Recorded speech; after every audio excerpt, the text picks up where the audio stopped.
हमें वोट दिया, उनको हमसे बहुत सारे उम्मीदें थी, लेकिन आप ये खुद देखो कि ब्यूरोक्रेसी कैसा रोल हमारे साथ कर रही है कि वो हमें अंदर आने नहीं देते, इसीलिए कि वो अपना रोल बनाना चाहती है। मैं आपके माध्यम से एलजी साहब को, पीएम साहब को कहना चाहता हूँ, अगर आपको ये चीज़ें करनी थी तो आपने इलेक्शन क्यों करवाया?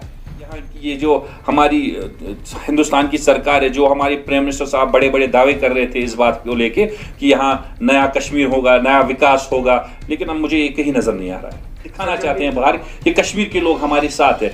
कश्मीर के लोग तब उनके साथ होते जब कश्मीर में कुछ हुआ होगा। आप देखिए कि बीजेपी की सरकार है अभी, हमारे प्राइम मिनिस्टर साहब वो कैसे कैसे बातें करते हैं, नए कश्मीर, आप देखो क्या नया कश्मीर है।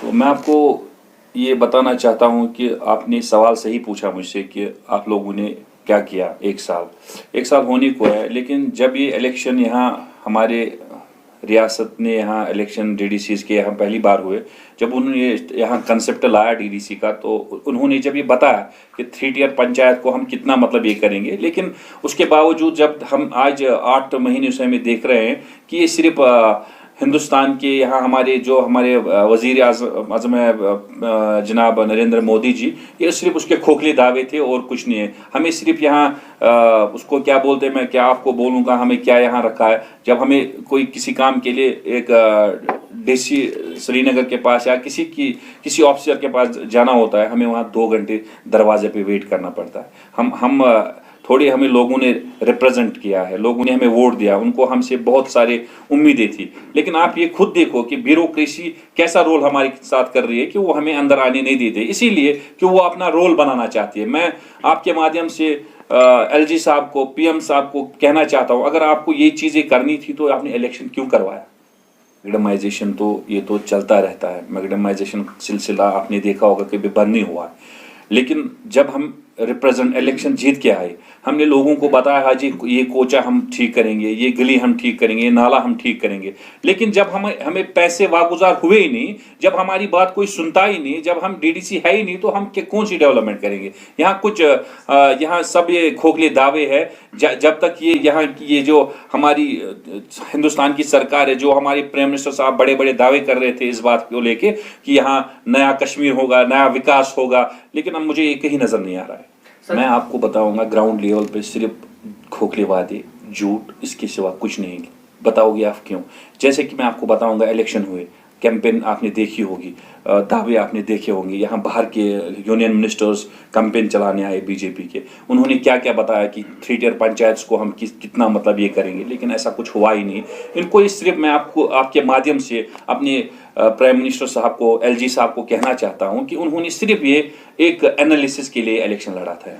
उनको देखना था कि हम कश्मीरियों की रिएक्शन देखी, लेकिन कश्मीरियों के दिल अभी जल रहे हैं, वो 3 साल से यहाँ मर रहे हैं, देख रहे हैं कि हमें भी अपना कोई लोकल रिप्रेजेंट होना चाहिए जो हमारे मतलब मसले मसाइल सुने। लेकिन उन्होंने फिर डीडीसी इलेक्शन लड़ा, लोगों ने बढ़ चढ़ कर हिस्सा लिया, लेकिन उनके दावों पे मतलब सिर्फ पानी फेरा गया और कुछ नहीं। मैं वही कहना चाहता हूँ, इसीलिए मैंने आप लोगों को तकलीफ दिया कि देखो परसों हमारे ऑफिस, जो हमारा डीडीसी ऑफिस हरवन में है, वहाँ 2 बार 2 मंत्री, एविएशन का मंत्री आया, अभी उसने वहाँ दावे किए कि मैं 2 एयरपोर्ट यहाँ नए दिलाऊंगा। जब हमारा अभी पुराना वाला एयरपोर्ट अभी अच्छी तरह से नहीं बना, तो हमें दूसरी या तीसरी एयरपोर्ट को क्या करना है?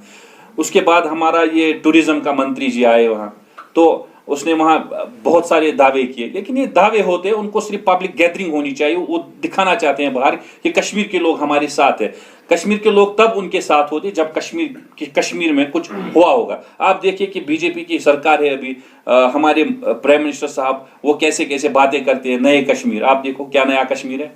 अभी आप देखो, हाल ही में हमारी स्पोक्स पर्सन इमरान नबी डार ने बात की कि ये बात है कि एमबीबीएस जो करे हुए लड़के हैं, क्या है उनके पास, यूपी से लड़के आ रहे हैं यहाँ, कौन सी 15% की रिजर्वेशन नहीं रखी है हमें क्या रखा है यार। स्मार्ट सिटी की मैं बात नहीं करूंगा क्योंकि वो मेरा डोमेन नहीं है, वो म्यूनसिपलिटी का डोमेन, लेकिन म्यूनसिपलिटी में बहुत सारा पैसा है। जैसे कि हमारा काउंसिल बनाया गया, डिस्ट्रिक्ट डेवलपमेंट काउंसिल बनाया गया, रूरल एरियाज के लिए बनाया गया। रूरल एरियाज में मतलब मैं आपको अभी तक बोलूंगा कि 9 महीने हो गए, 9 महीनों में एक पैसा भी नहीं आया। लोग तरस रहे हैं पानी के नलके के लिए।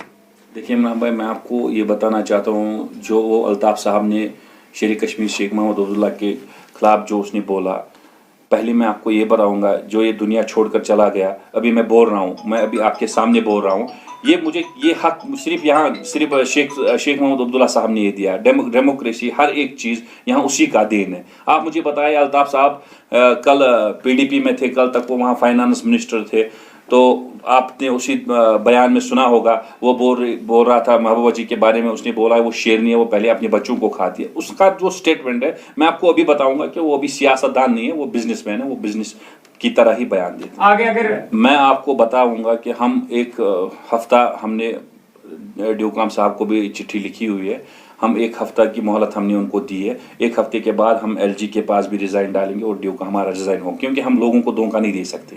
क्योंकि मैं खुद भी एक नौजवान हूँ, मैं क्या नौजवानों को धोखा दूँ? जो मेरे साथ इलेक्शन में चले, शाना बशाना उनने मेरा साथ दिया, मैं उनका एक छोटा सा काम नहीं कर सकता, मैं किस चीज़ का दावा रख सकता? हम रिज़ाइन करेंगे और हम लोगों के लिए एज अ पॉलिटिकल, जैसे हम सोशल वर्कर काम करेंगे, जो मेरे से हो सके पर्सनली मैं वो करूँगा। कहना चाहता हूँ, हम चाहते हैं कि इलेक्शन जितनी भी जल्दी हो, ये लोग उसी वक्त समझेंगे कि ये इसीलिए इलेक्शन नहीं करवा रहे हैं, इनको पता है कि यहाँ की ग्राउंड सिचुएशन क्या है, और जो इनका मतलब मोटिव है इलेक्शन को लेके, वो ख्वाब उनका कभी पूरा नहीं होगा।